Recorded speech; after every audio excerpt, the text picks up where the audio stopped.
Buenas noches, bienvenidos nuevamente a este programa de Editorial Voces, la editorial de la Cooperativa Popular de Electricidad de Santa Rosa. Esta noche tenemos como invitado al señor Sergio de Mateo. Sergio es escritor, es poeta y actualmente es presidente de la Asociación Pampeana de Escritores. Sergio, bienvenido, muchas gracias por haber venido. Bueno, muchas gracias, Alberto, por invitarme a formar parte de este programa y a compartir estas cosas que se hacen en pos de la cultura y para compartir con los vecinos y las vecinas.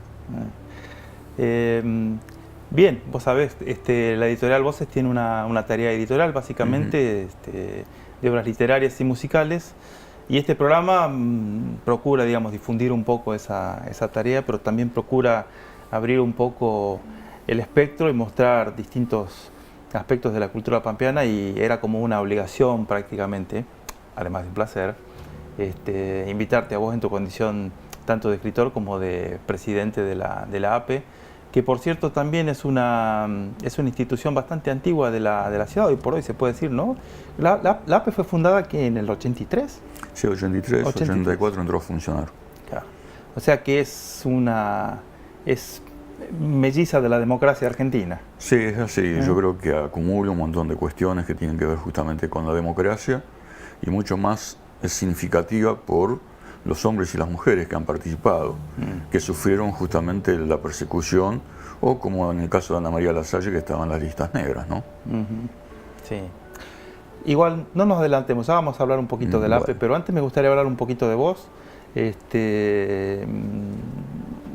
No recuerdo haber visto un reportaje, ni visto ni leído un reportaje donde se hable de vos, de como persona, como creador, como escritor. Vos, a ver, empecemos por el principio. ¿Vos naciste en Santa Rosa? ¿De dónde sos vos? Sí, soy nacido acá en Santa Rosa. ¿Y viviste toda la vida acá? Mira, mi vida se repartía en el año lectivo, digamos, cuando ya tenía 5 años. El año lectivo lo pasaba en la ciudad de Santa Rosa, y los 3 meses de vacaciones viajaba a Buenos Aires, a la casa de mis abuelos, que eran mis padrinos, a una localidad que se llama Longchamp. Así que mis experiencias veraniegas eran en ese lugar, incluso acompañando a mi abuelo, que era realmente un personaje, porque era jubilado de los tranvías, había sido conductor de tranvía, y en jubilado se dedicaba a la jardinería, y lo acompañaba en esas aventuras. Longchamp, vos sabés que en este programa tuvimos un entrevistado cuya infancia y juventud transcurrió ahí en Longchamp, Oscar Carrasco. Mirá vos, qué bien. Sí, efectivamente.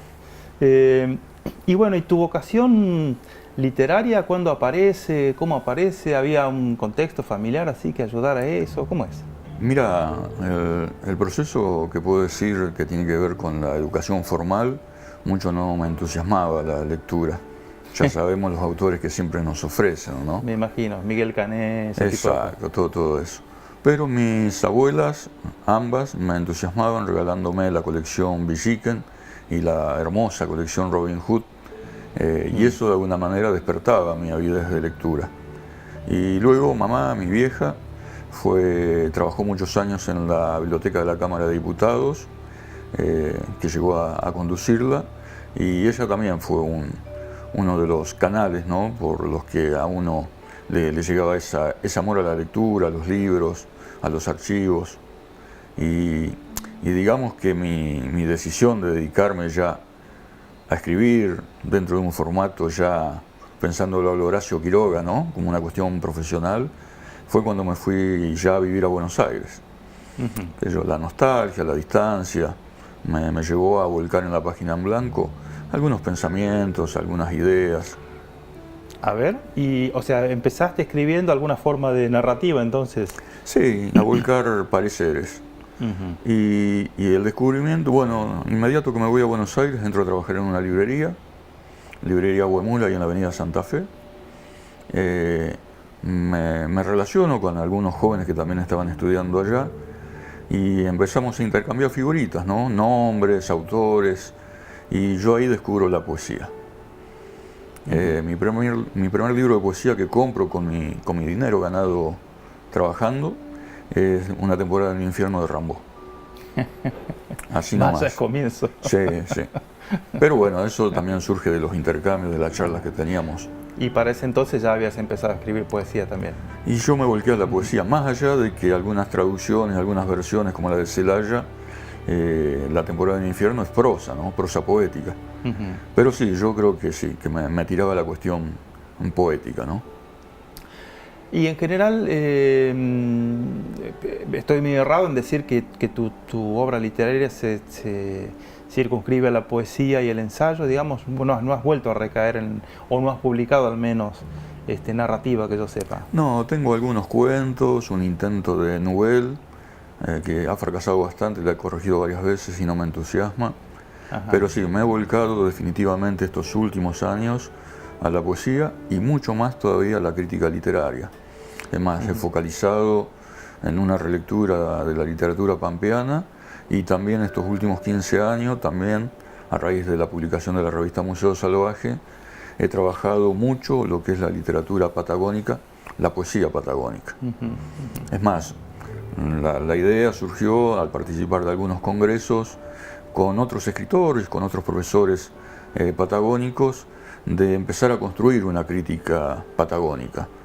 Es decir, aprovechar de alguna manera la gran biblioteca crítica universal al modo de la antropofagia brasileña, pero aplicada a nuestros autores. Y a raíz de eso, varios poetas, varios profesores, investigadores, empezamos a construir una biblioteca patagónica de crítica, focalizada justamente en potenciar las particularidades de esa poética que estaba consolidándose, ¿no?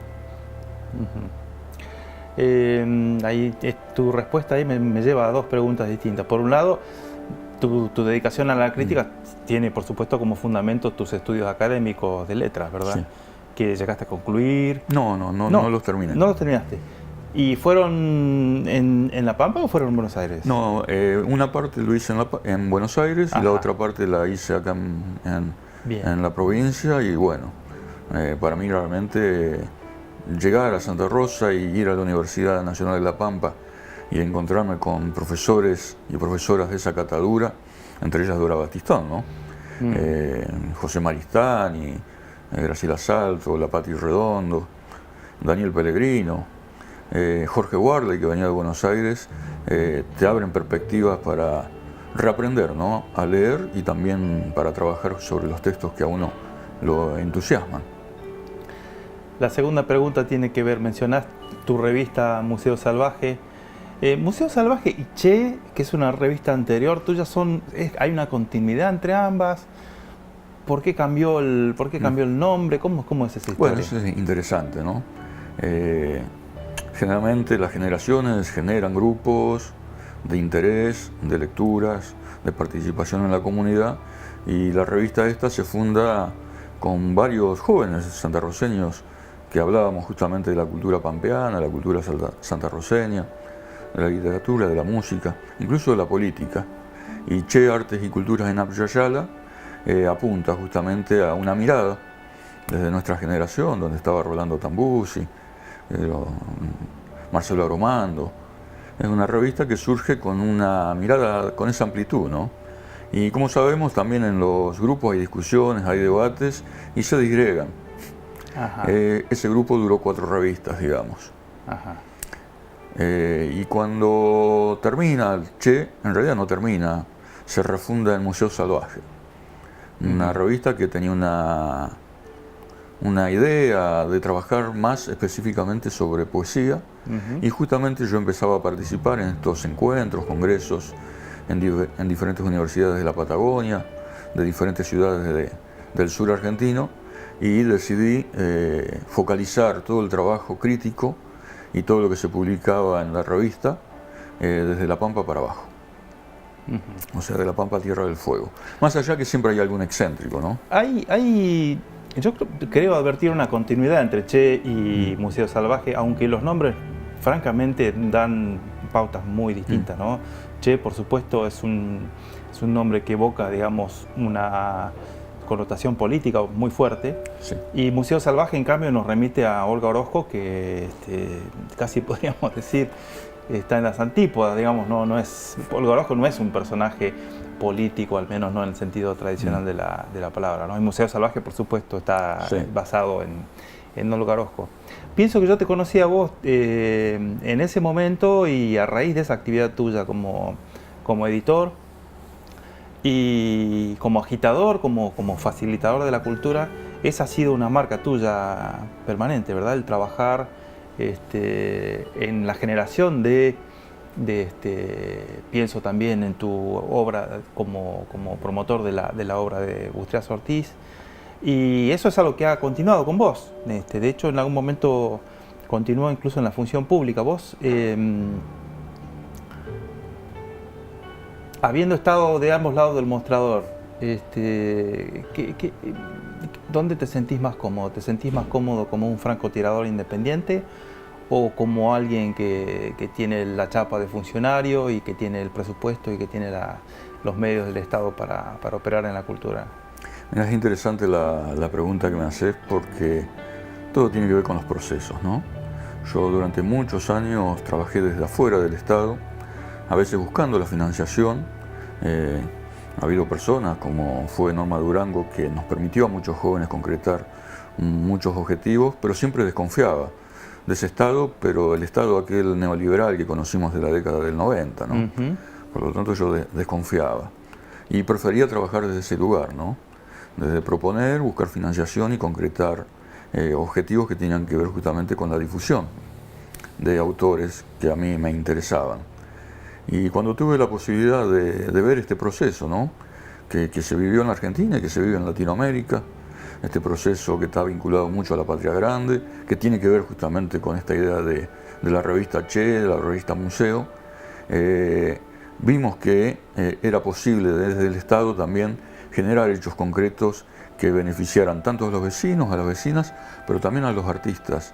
Y me pareció interesante aceptar ese desafío, pero también porque uno va reconfigurando sus lecturas, va acumulando experiencias, va conociendo experiencias, y cuando uno mira hacia atrás, hacia la tradición, se encuentra con ejemplos insosolayables, ¿no?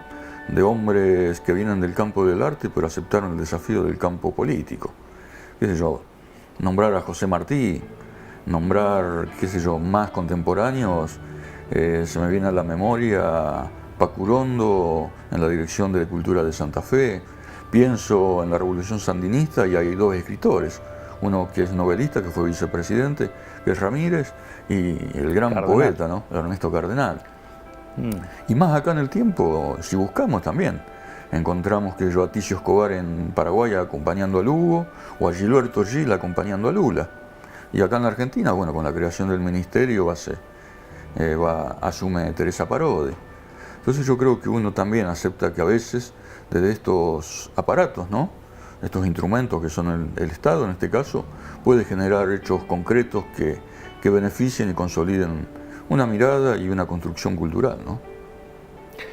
Sergio, por favor, dame 2 minutos, vamos a ir a un pequeño corte y continuamos con esta conversación que se está poniendo súper interesante. Bueno, claro. Ya volvemos.